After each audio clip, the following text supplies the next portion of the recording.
ہم لوگ جس وقت سے گزر رہے ہیں اس میں بہت سی چنوتیاں ہیں ہندوستان کے سامنے، اور خاص طور سے جو پسماندہ طبقات ہیں، پچھڑے ہوئے لوگ ہیں۔ جمہوری نظام میں یہ ضروری ہوتا ہے کہ دو تین راستے جو ترقی کے ہیں ان پر توجہ دی جائے۔ سب سے پہلے تو جو غریب کمیونٹیز ہیں، پچھڑی ہوئی کمیونٹیز ہیں، ان کو سیاسی اقتدار میں حصہ داری کی بات سوچنا چاہیے۔ اس کے لیے ضروری ہے کہ پڑھے لکھے اور ریسورسفل لوگ جو ہیں کمیونٹی کے، وہ سیاست میں حصہ لیں۔ عام طور سے پڑھے لکھے لوگوں میں یہ مفروضہ ہے کہ سیاست میں بہت خراب لوگ ہیں، گندے لوگ ہیں، بے ایمانی ہوتی ہے، بہت چاپلوسی کرنی پڑتی، اس قسم کے خیالات ہوتے ہیں منفی۔ یہ سب کچھ صحیح ہے، لیکن یہ بیماریاں خالی سیاست میں نہیں، زندگی کے سبھی شعبوں میں ہیں۔ آپ وکالت کے پیشے میں چلے جائیں، ڈاکٹر کے پیشے میں چلے جائیں، بزنس کریں، نوکری کریں، ہر جگہ کچھ لوگ ایسے ملیں گے جو صحیح راستے پہ نہیں چلتے ہیں۔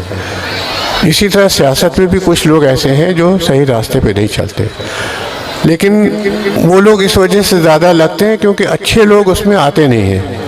اگر آپ کے جیسے اچھے لوگ سیاست میں شرکت کریں، ایماندار، پڑھے لکھے، ریسورسفل، کمیونٹی کا درد رکھنے والے، تو جو لوگ سیاست کا غلط استعمال کرتے ہیں ان کی اہمیت گھٹ جائے گی، ان کا ریشیو گھٹ جائے گا، اور اچھے لوگوں کی تعداد بڑھ جائے گی۔ دوسرا راستہ ہے اقتصادی، کہ اکنامک راستے پہ فیملیز میں خوشحالی ہو، کیونکہ جب پیسے ہوتے ہیں تبھی پیرنٹس اپنے بچوں کو پڑھاتے ہیں۔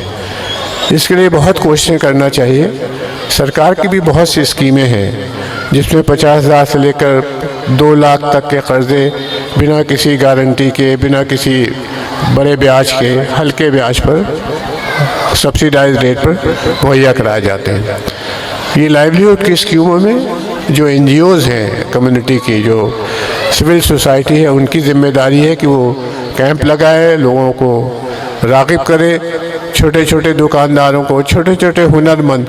مسلمانوں میں ہندوستان کی ایک بڑی خوبی ہے کہ دستکاری کا شعبہ ان کا بہت مضبوط ہے۔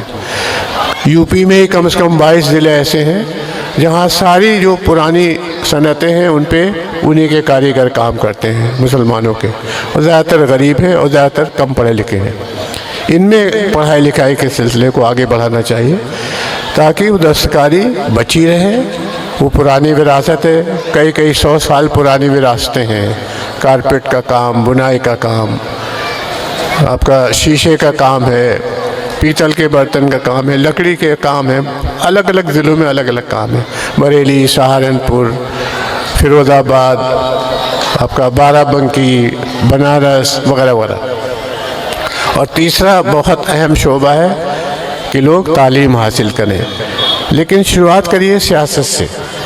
جمہوری نظام میں جن لوگوں کے پاس سیاست میں پکڑ ہوتی ہے، جن کے اقتدار میں حصہ زیادہ ہوتا ہے، وہ جب کام کرتے ہیں کمیونٹی کے لیے تو پھر تعلیم کے بھی راستے اور نوکری کے اور روزگار کے راستے بڑھنا شروع ہوتے ہیں۔ آپ نے دیکھا ہوگا کہ جیسے یہ سرکار آئی تھی یوگی جی کی پہلی مرتبہ، تو ودن 3 منتھ، شاید اس سے بھی پہلے، انہوں نے ایک فیصلہ کیا کہ نیشنل گرین ٹریبیونل کا جو آرڈر ہے اس کے تحت جتنے بھی سلاٹر ہاؤسز ہیں وہ بند کر دیا ہے، تو مذبح خانے سب بند کر دیے گئے تھے۔ مجھے اتفاق سے ملاقات ہوئی تھی دلی میں نے ان کو سلام کیا، تو میں نے کہا یہ آپ نے کیا ہے، اس سے بہت سے غریبوں کو جو گوشت کے کاروبار میں کام کرتے ہیں، قریشی کہلاتے ہیں، ان کو بہت پریشانی ہو جائے گی، وہ تو ویسے ہی غریب ہیں اور بھی غریب ہو جائیں گے۔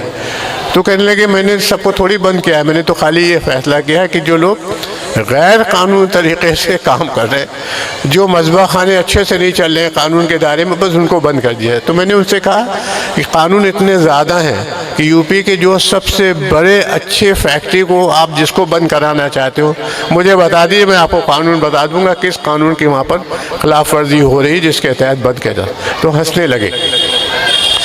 تو یہ ضروری ہے کہ سیاست میں اچھے لوگ کمیونٹی کے آئیں۔ اس کا یہ مطلب نہیں کہ سب لوگ الیکشن لڑیں، اس کا میں نہیں کہہ رہا ہوں کہ سب لوگ الیکشن لڑیں، لیکن سیاست میں آنے کا مثلاً ایک فریضہ ہم یہ ادا کر سکتے ہیں